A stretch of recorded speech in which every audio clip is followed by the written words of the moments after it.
Hi and welcome to Discovering Dataflex.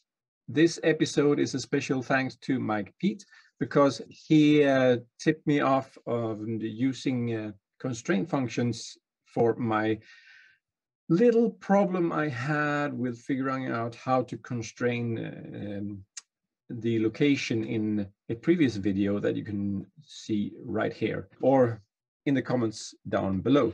I was trying to do all of this, some kind of properties where I could list the items I wanted to show.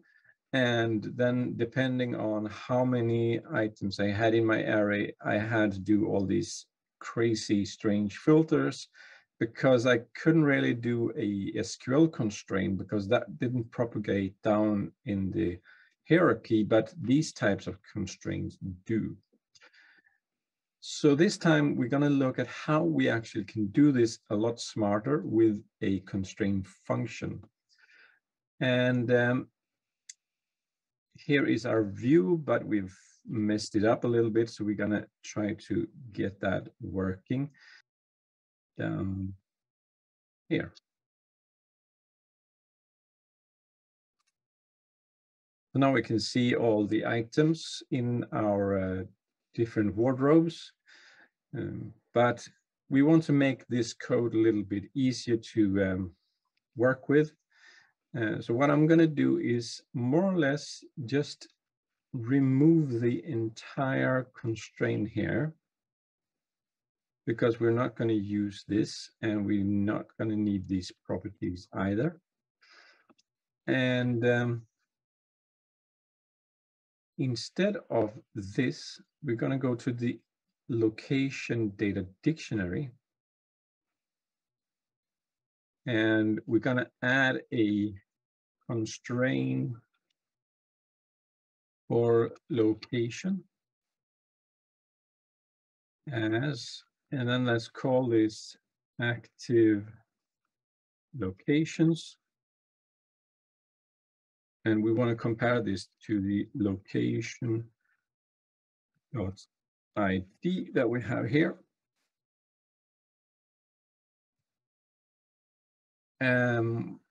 So what this does is that it's going to call this function with the current location ID, and the value returned is either true or false. And if it's true, we're going to keep this item in. If it's false, we're going to neglect it. So where do we put this function then?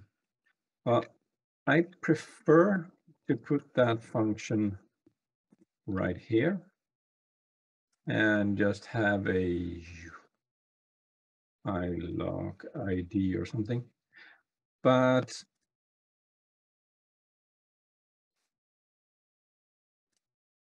for some reason, I had issues calling it here. So I'm just going to move it to our cutils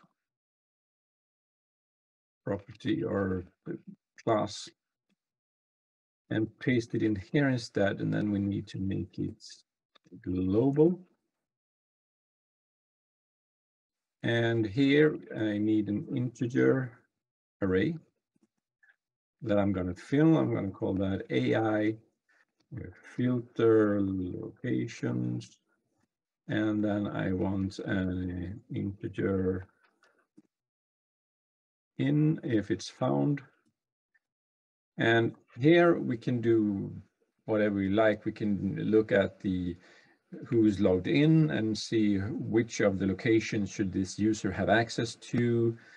We could have some other feature or function that we can use, some property or something, to extract what locations are supposed to be shown here. But I'm going to just make a static array. 3 to AI locations filter position 0, move 4 to AI locations 1, and move 17, yeah, that to position 2. And then I want to do a move search array. So we look if our I location that we have passed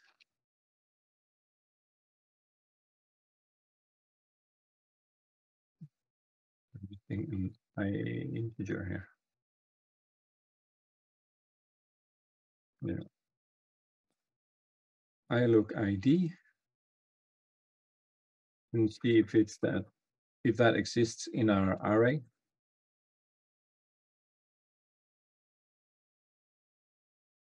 And then we can do function return if IN is not -1. So if it's found, then it returns true. If it's not found, then it returns false. That's it. Now this little function here, it's called in our data dictionary to verify if the location is allowed to be there or not. And we have in our constraints just removed everything. And actually, let's see, procedure on constraint. We want to keep this for reference, but the rest of it we can actually just delete.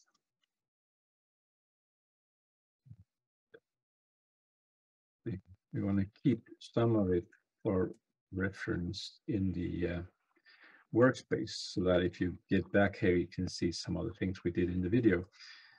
Otherwise, I would just clean them all out. Now, if I run this,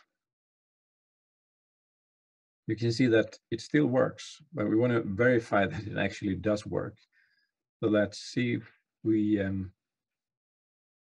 go into our global function, utils, and we just remove some of these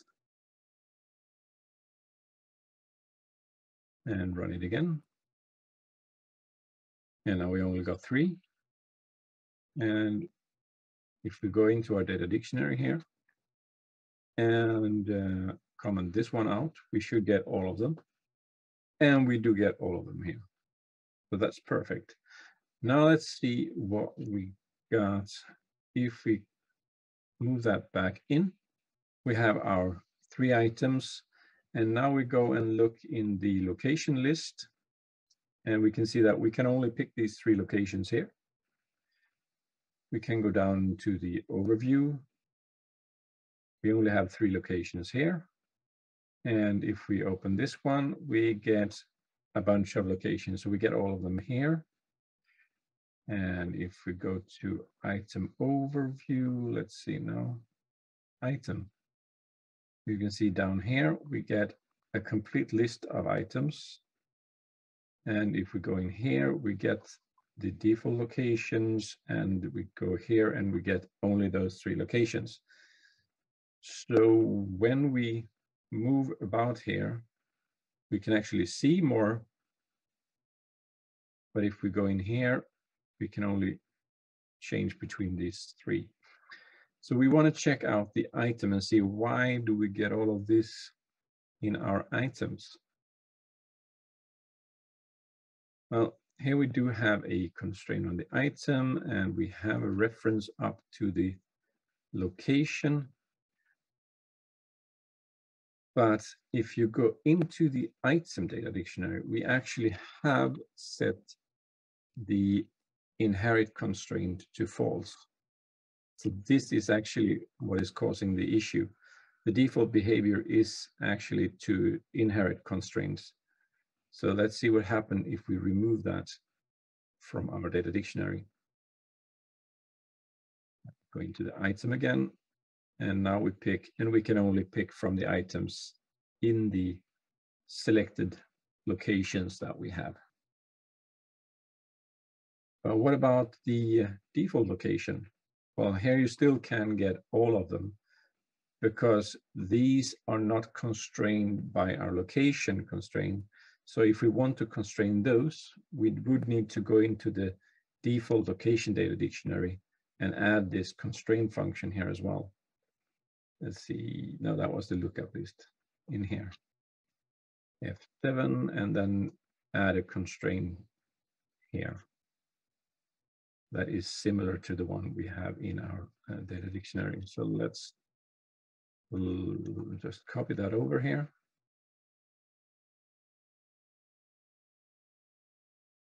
Yeah, this table is then called default location, okay, we don't have it. It's deleted in our default location. We should have that. That should have been propagated over, and it is deleted, is there? Why isn't it?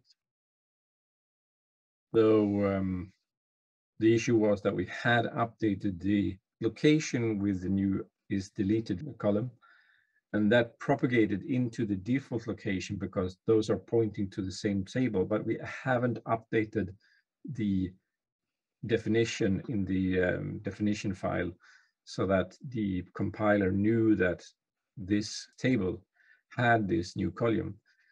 So that what we did in the database builder. We just did this output def fd file for the default location. Now that is working, let's go in and see for ourselves how the item default location is working. No, it's not. Okay, so we already have an onConstraint function in the bottom here, and this is actually what's causing the issue. So let's put it down here instead and try this. Dataset constraint not for main file. So when we run it like this, we get an error, and it seems like if we remove this line, forward send on constraints, it works. As you can see, we can run it now. You can click on the default location and you only get select the default locations that we want to look at. So I would assume that this has something to do that this is an alias table, and if I forward send constraint, it somehow is forwarded to the location, and the location already have a constraint from another place. So that might be some kind of conflict going on here. I'm not entirely sure about that, but this one solved the issue. We don't get an error. And if you know anything about this issue with forward constraints on alias tables versus regular tables, please share it in the comments below. I think that this video has covered all I wanted to add to this constraint feature thing in data dictionaries.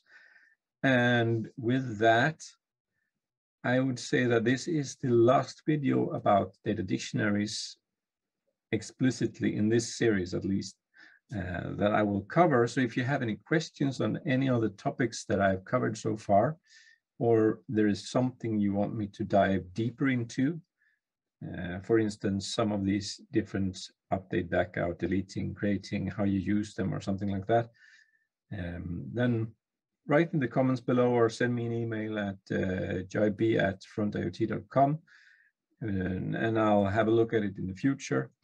But for now, I'm quite happy with the extent of the coverage of the data dictionaries I've made so far. So with that, I thank you for watching this episode, and I guess I'll see you next week, if not in Iceland, so in another video. Bye-bye.